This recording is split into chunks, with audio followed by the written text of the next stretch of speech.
Like, share and subscribe.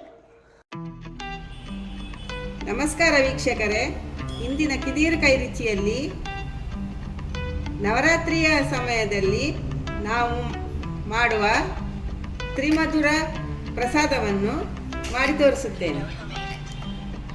ಇದಕ್ಕೆ ಬೇಕಾಗುವ ಸಾಮಗ್ರಿ ಅರ್ಧ ಕಿಲೋ ದಪ್ಪ ಅಕ್ಕಿ, ಬೆಳ್ತಿಗೆ ದಪ್ಪ ಅಕ್ಕಿ, 3/4 ಕಿಲೋ ಬೆಲ್ಲ, ಸ್ವಲ್ಪ ತುಪ್ಪ, ಸ್ವಲ್ಪ ಜೇನುತುಪ್ಪ ಇಷ್ಟನ್ನು ಹಾಕಿ ತ್ರಿಮಧುರ ಪ್ರಸಾದವನ್ನು ಮಾಡುತ್ತೇನೆ. ಒಂದು ಪಾತ್ರೆಯಲ್ಲಿ, ಹಿತ್ತಾಳೆ ಪಾತ್ರೆಯಲ್ಲಿ, ಇದು ದೇವರಿಗೆ ಸಮರ್ಪಣೆ ಆಗುವುದರಿಂದ ಬೇರೆ ಪಾತ್ರೆಯಲ್ಲೆಲ್ಲ ಮಾಡುವಾಗಿಲ್ಲ. ಹಿತ್ತಾಳೆ ಪಾತ್ರೆಯಲ್ಲಿ ಒಲೆಯ ಮೇಲೆ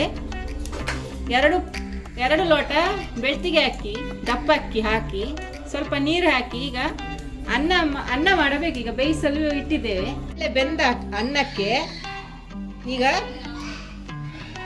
3 ಲೋಟ, ದೊಡ್ಡ ಲೋಟದಲ್ಲಿ 3 ಲೋಟ ಬೆಲ್ಲ ಹಾಕಿ ಒಳ್ಳೆ ಪಾಕ ಬರಬೇಕು. ಆ ಥರ ಚೆನ್ನಾಗಿ ಕೈಯಾಡಿಸ್ತಾ ಇರಬೇಕು.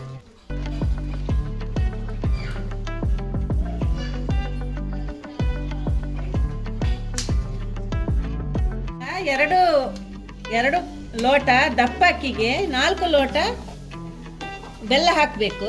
ಈಗ ಚೆನ್ನಾಗಿ ಒಳ್ಳೆ ಪಾಕ ಬಂದ ಹಾಗೆ ಬೆಲ್ಲವನ್ನು ಅಕ್ಕಿಯೊಟ್ಟಿಗೆ ಕುದಿಸಬೇಕು.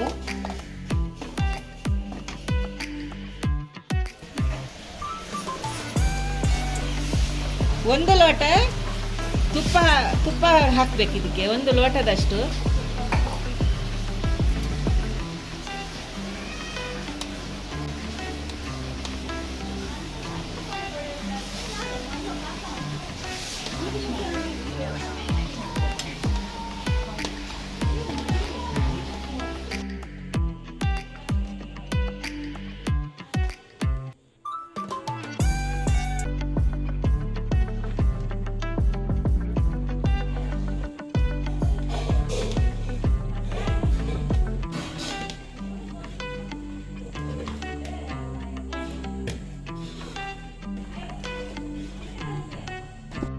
ನವರಾತ್ರಿ ಸಮಯದಲ್ಲಿ ದುರ್ಗಾ ಪೂಜೆಗೆ ಮಾಡುವ ತ್ರಿಮಧುರ ಪ್ರಸಾದ ರೆಡಿಯಾಗಿದೆ.